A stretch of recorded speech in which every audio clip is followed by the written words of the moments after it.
Good morning, YouTube. Week 10 is in the books, and we are on to Week 11. I wanted to get this video out yesterday, but I had some things come up that I couldn't. But I still want to make this video. I want to go back through Week 10's games. I want to touch on each game. I want to talk about some players that I think you should keep on your fantasy radar. If not, if you've already added them, great, cool. We'll talk about it. But let's get right into it. We have the Indianapolis Colts and the Tennessee Titans. Indianapolis Colts win 34-17. Going into the game, I was a firm believer that the Tennessee Titans would secure the dub. Wasn't in the cards. Indianapolis defense is legit, as is their special teams. Anytime you can keep Derrick Henry to a 100-yard game, I think you won the day. But another person that impressed me on the Indianapolis Colts was Michael Pittman. It's his third game back from injury. He had 7 catches for 101 yards. He also had a 1 carry for 21 yards. The first game back, he had like 1 catch. Second game back, 4 catches. In this game, he had 7. He is going to be the guy in the Colts receiving core that you're going to want to own. T.Y. Hilton is looking like a shell of his former self. Paris Campbell isn't playing for the remainder of the year, but he's also super talented. So, I mean, if you have a dynasty league or a keeper league, he might be somebody you want to scoop up because I do believe in his talents, and I think he will be something in the future. But Michael Pittman, looking legit, man. Definitely somebody that can help you out. You know, borderline roster in the top or a 10-team league. Definitely in a 12-team league, you're going to want him. I think you should go out and get him now if he's still available, though, because I think as the weeks progress, he is going to be somebody that you're going to want and is going to be very hard to acquire after this week if he hasn't already been added. Nyheim Hines, 12 carries, 70 yards, 1 touchdown. He also had 5 catches for 45 yards and another touchdown. So a 2-touchdown performance, absolutely fantastic. Good for Nyheim Hines. The Colts backfield is just incredibly frustrating to own and to start. Good luck picking which one's actually going to have a good game. Nyheim Hines did this, I believe, in week 1. He went off the chain. And then everybody rushed out to add him, and then he kind of just, was mediocre from there. But I think Jonathan Taylor is still going to get first cracks at it. They invested a high draft pick in him. If he's not hot, they'll probably move on to a combination of Nyheim Hines and Jordan Wilkins, who they also like. So it's just tough. They're going to go with a hot hand approach. So it's going to be frustrating to own. Another thing I want to note, A.J. Brown, just 1 catch, 21 yards. If you have A.J. Brown, you're not worried about it. It was a tough matchup for him, and the game kind of just didn't go his way. If you're willing to get rid of A.J. Brown, don't just dump him for anything. But I think A.J. Brown is a physically gifted individual, and he's going to lead you to better days ahead. All right, done with that game. We're going to move on to the Houston Texans and the Cleveland Browns. Cleveland wins 10-7 in a very, very ugly game. The game was delayed due to thunder, but the storm, it was throughout the entire game. Very high winds, so I don't put too much stock into this particular game.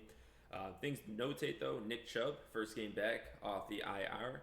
19 carries, 126 yards, and 1 touchdown.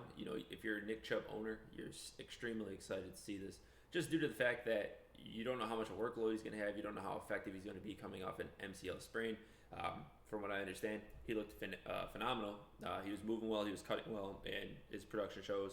I know he had a really, really big gain at that, and he stepped out at the 1, which obviously hurt a lot of fantasy owners. But don't be mean to Nick Chubb, man. He's just doing what he's got to do for his team. He didn't need to fall in the end zone, and if you can't win with the production of 19 carries on 126 yards and a touchdown, you might want to look elsewhere on your fantasy team to see where you're lacking. Kareem Hunt also had 19 carries, 104 yards, and then he caught 3 for 28 through the air. If you're a Kareem Hunt owner, you're excited to see Nick Chubb back, and it's weird to say that because you'd think you'd want your guy to be the bell cow and the only guy in the backfield, but it seems that Kareem Hunt produces far better with Nick Chubb in the lineup. Just look back at the beginning of the year when they were both active. Kareem Hunt definitely was a better fantasy football asset than he was when Nick Chubb was hurt. So you're excited to see it. You got 19 carries. They kind of split it in a sense, and he also has the ability to catch, which is a very nice added value. Somebody I was really disappointed in after the game was Duke Johnson. I thought he was going to have a really good game. I don't really think the Cleveland Browns defense is all that. He had 14 carries, 54 yards. So, I mean, kind of what you expected on the ground, but the guy is known for his receiving ability, and he had 1 target, 0 catches. That is ultimately the biggest disappointment thing. I don't know how much the weather had to play into it. It is what it is. I'm still going to fire him up. David Johnson's on the IR, so he's going to miss 2 more games. So if you can get Duke Johnson, maybe somebody dropped him. Maybe somebody's very disappointed with his performance. Maybe you can go scoop him up. Moving on, Detroit Lions 30, Washington football team 27. Whew, what a game. That game was actually a really good game in terms of fantasy. Tough to watch, though. Washington scrambled back at the end, made a game of it.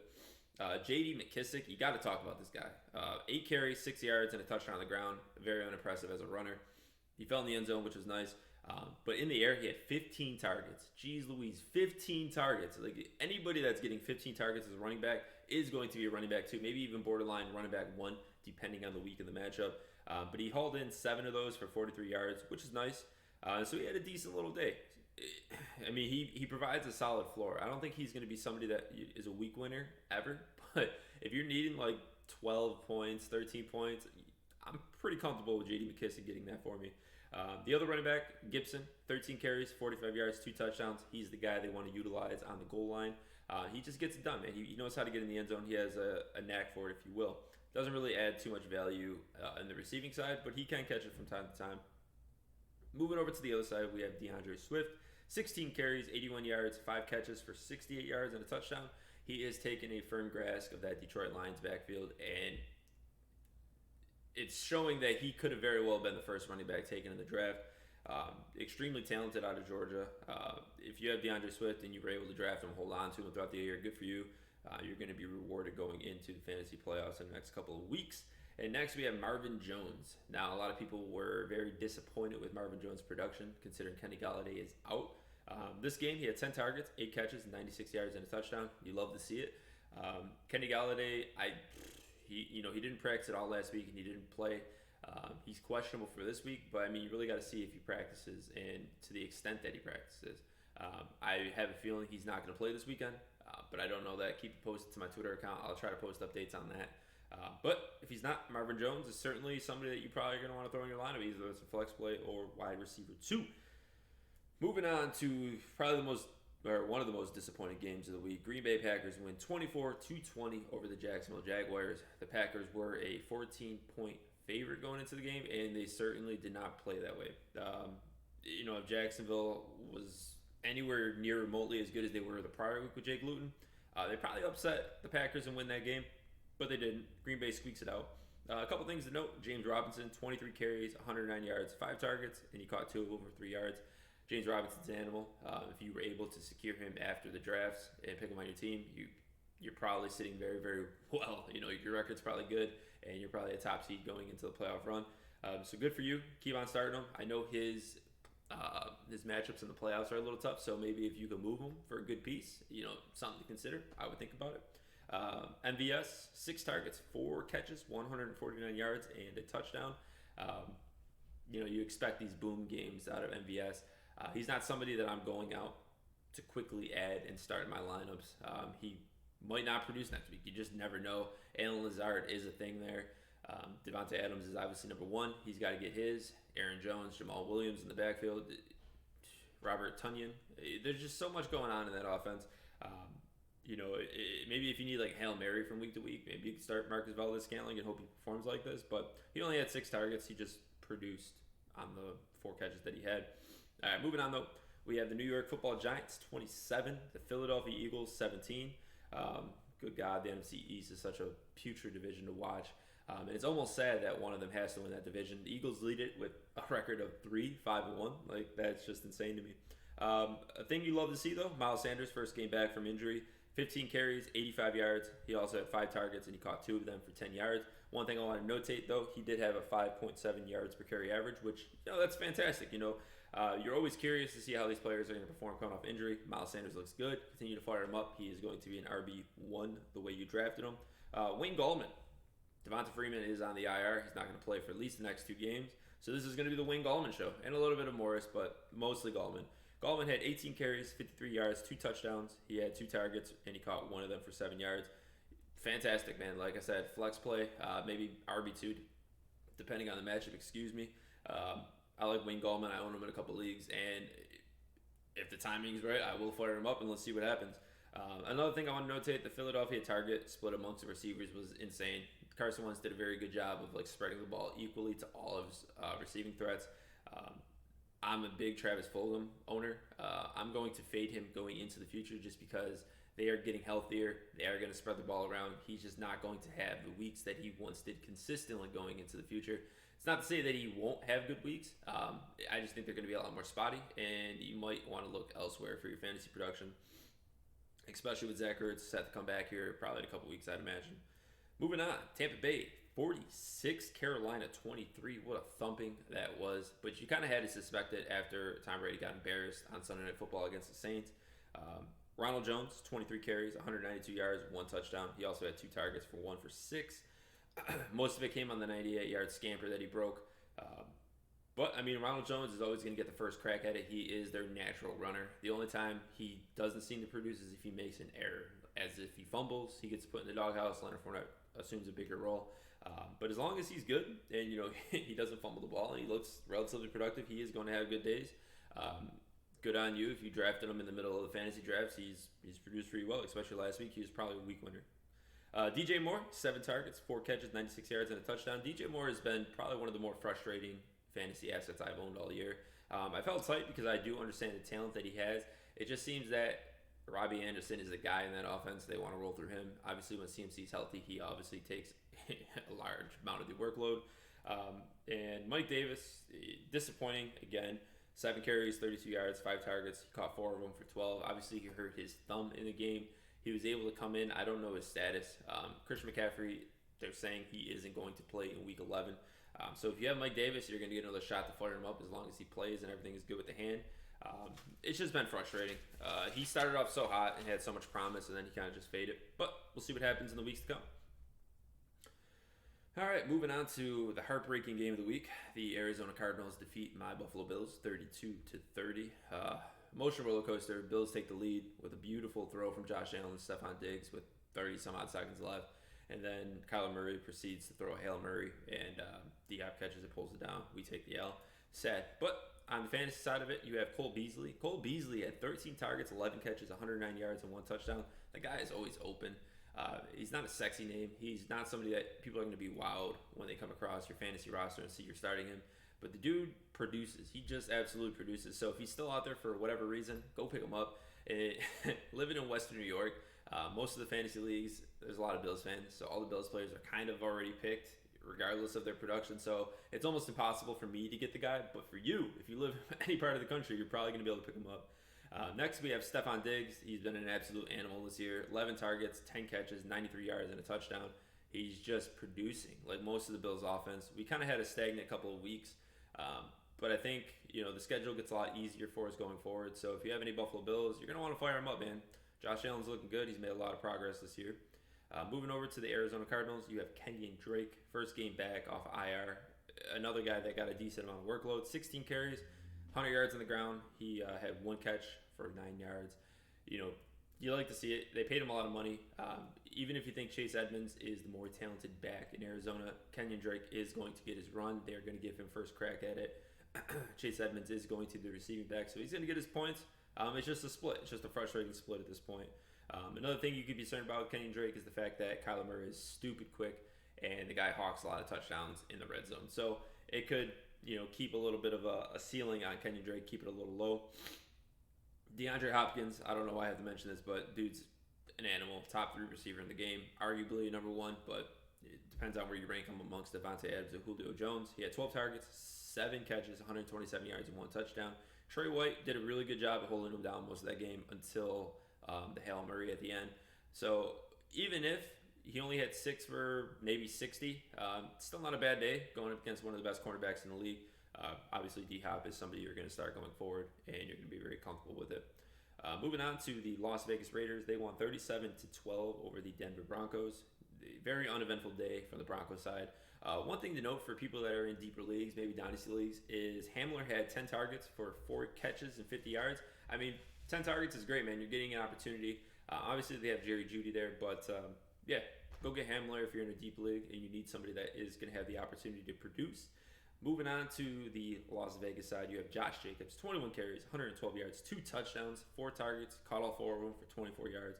Fantastic producing for Josh Jacobs. One of the few one running back backfields that you'll see in the NFL. This guy is going to get his carries. So if you got him in the second round, maybe even the first round, you're feeling really, really good about it. Keep firing him up.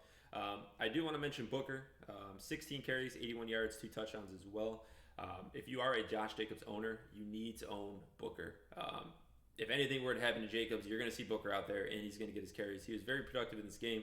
The only reason he put up as well of a stat line as he did was because they did get ahead so quick, and they did not utilize Josh Jacobs anymore at the end of the game. And Booker proceeded to take off.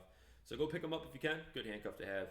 Moving on to the Miami Dolphins and the Los Angeles Chargers. The Dolphins have looked very good. They are 3-0 under Tua. They're looking very motivated. Their special teams is making plays. Their defense is making plays. Brian Flores is doing a fantastic job getting these guys motivated. Kalen Ballage, 18 carries, 68 yards, 6 targets, 5 catches, 34 yards. To compare, Josh Kelly, the other running back that is notable in that offense, only had 7 carries. So Kalen Ballage is certainly the guy. I do want to note that Austin Eckler is close to returning. Justin Jackson's on the IR. I believe he just missed his first game, so he's got 2 more left. So, I mean, if Eckler isn't set to play this week, you're going to feel pretty good again about firing up Kalen Ballage, especially against the Jets defense. And he's getting the carries, man, but who's to say Josh Kelly isn't the guy that they roll with next week? These backfields, they always scare you. I mean, putting so much confidence in starting one of them and then them not producing the following week. But Kalen Ballage, like I said, 18 carries. Josh Kelly only 7. Odds are looking good for him. Moving over to the Miami side, Ahmed, his first game as kind of like the primary ball holder. 21 carries, 85 yards, 1 touchdown. He was 1 for 5 through the air. He's looking good. They cut Jordan Howard. DeAndre Washington really didn't have a large role. They just traded for him, so I don't know if he's just not acclimated to the offense. Matt Breida, I believe he was out for that game. He could be there next week. Myles Gaskin is probably close to returning from the IR, but it just depends how that knee's healing. So, I mean, definitely pick up Ahmed, and if you're feeling good, roll him out there. Miami also has a lot of easy matchups coming up in the future as well. So as long as he's the starting guy, man, he's somebody I'd be comfortable rolling into like an RB2 role. Moving on to LA Rams and the Seattle Seahawks. If you were to tell me that the Seattle Seahawks defense were to hold an opponent to 23 points, I would 95% say that the Seahawks won that game. The fact that they only put up 16 points, extremely disappointing. Russell Wilson in that offense, they've been in a funk, man. They've been in a rut these past 2 weeks. Maybe it's just good defenses.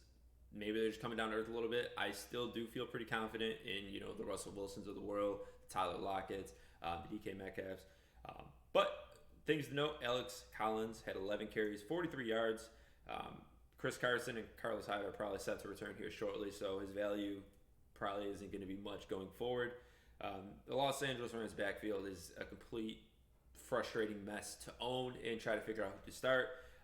You had Malcolm Brown. I know he fell in the end zone twice. You had Henderson. He fell in the end zone once. And then you had Cam Akers, who got the most carries. So it just goes to show you that any one of the 3 are viable. Who knows when to actually truly start any of them and pray for the fantasy production.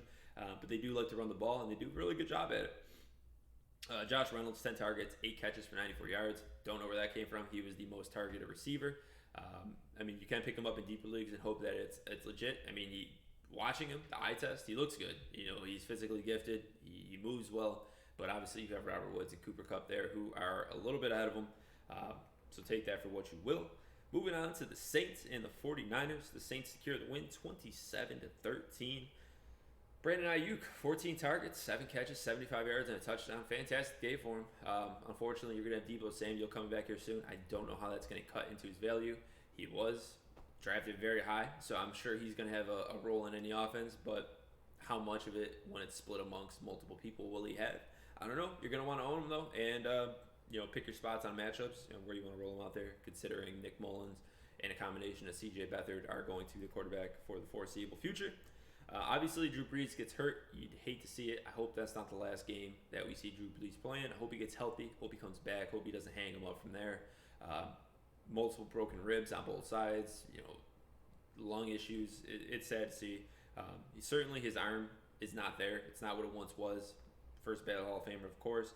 But now you have Jameis Winston stepping in, and Jameis Winston is not afraid to chuck the ball down. So I actually think this increases the value of the New Orleans playmakers. Michael Thomas, Emmanuel Sanders, Jared Cook. I think Alvin Kamara stays where he is. He's always going to be a fantasy asset.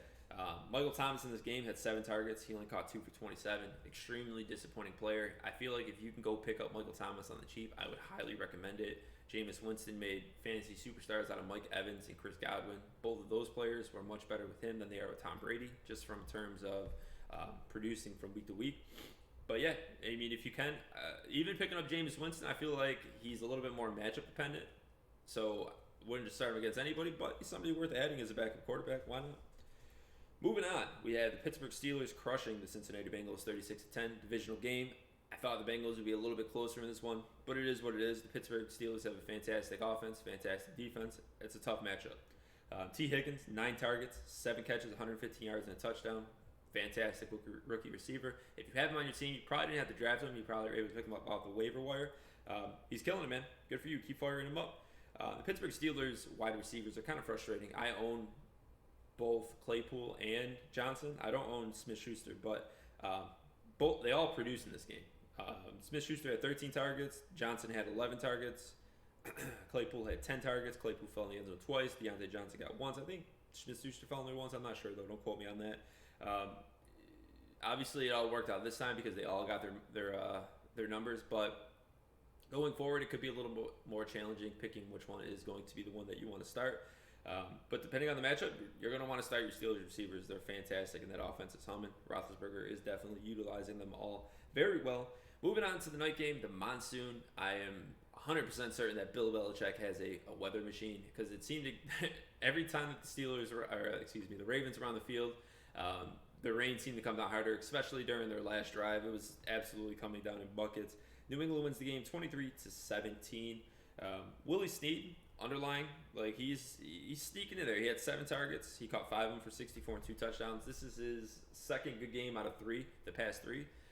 So, I mean, if you're in a deep league and you really do need help, maybe Willie Snead is somebody that you want to grab. Marquise Brown has been extremely disappointing this year. Harris, 22 carries, 121 yards for the Patriots. This dude is a fantastic runner. Unfortunately, he just doesn't add the value that you'd like to see through the air. So he's very dependent upon getting his carries, getting in the end zone ideally. Sony Michel is back. They're probably working him back from injury, so he's not taking a vital role in this offense yet, but he could. So do keep that in mind if you are gung-ho about Harris. Jacoby Myers, another good game. 7 targets, 5 for 59. The dude is the number 1 receiver there. I don't know how close Edelman is to coming back, but I feel like Jacoby Myers is going to continue to get his stats. Him and Cam Newton seem to have a connection. So, I mean, if you can pick them up, especially in deeper leagues, do it. Maybe even a 10-team league, depending on what your wide receiving core is looking like. And moving on to the Monday Night Football game, we have the Minnesota Vikings taking care of business 19-13 over the Chicago Bears. Before we get into it, just wish Nick Foles the best. It looked extremely painful the way he was dropped on his hip. Word out of it is that it isn't as bad as anticipated, just a very bad hip pointer. So we hope to see him back, get well soon, Nick Foles. But regardless of that, Chicago Bears offense is nothing you really want to touch in fantasy. Even Allen Robinson, I mean, you got to run him out there because of how much talent he has, but he's not even producing. It's sad to see. I think Jimmy Graham had 0 catches. I don't even know if he was targeted. He might have been targeted in that game. I think I saw 1 or 2. Obviously the running back situation, Cordell Patterson, he's the guy you want to own in the backfield. Ryan Null didn't really play a factor in that game. But moving over to the side that actually does have fantasy value, you have the Minnesota Vikings. Dalvin Cook got another 30 carries, 96 yards, 4 targets, hauled all 4 of them in for 30 yards. Dude is an absolute beast. Probably going to carry you to a fantasy championship. Barring injury, of course. He's not the most durable individual I've ever seen, but dude, he is elite once he's on the field. Justin Jefferson, 10 targets, 8 catches, 135 yards. Just, there's nothing you can say, man. If you have Justin Jefferson, you're firing him up. Dude looks amazing, especially producing that way against, a really good Bears defense. I don't have Adam Thielen's stat line here, but I know he fell in the end zone twice. He's also a really good receiver. You're going to keep firing him up, I promise. But yeah, guys, that's going to conclude Week 10. I'm going to try to get a video out for Week 11. Fantasy guys that we're going to start looking at Week 11 matchups. Who you want to start, who you want to fade kind of thing. You can probably check that out in the middle of the week, maybe even later in the week, depending on when I get around to recording it. We'll even have some, Vegas pool gambling, stuff like that, who I like spread-wise. So if you're interested in that kind of stuff, let me know. We'll see it. But guys, definitely go in the comment section below. Leave a comment. Appreciate you hanging out for, the 24 minutes that this video went. As always, my Twitter will be in the description below. Follow me there. Interact with me. I'd greatly appreciate it. All right, guys. Have a great day. Take care. Bye now.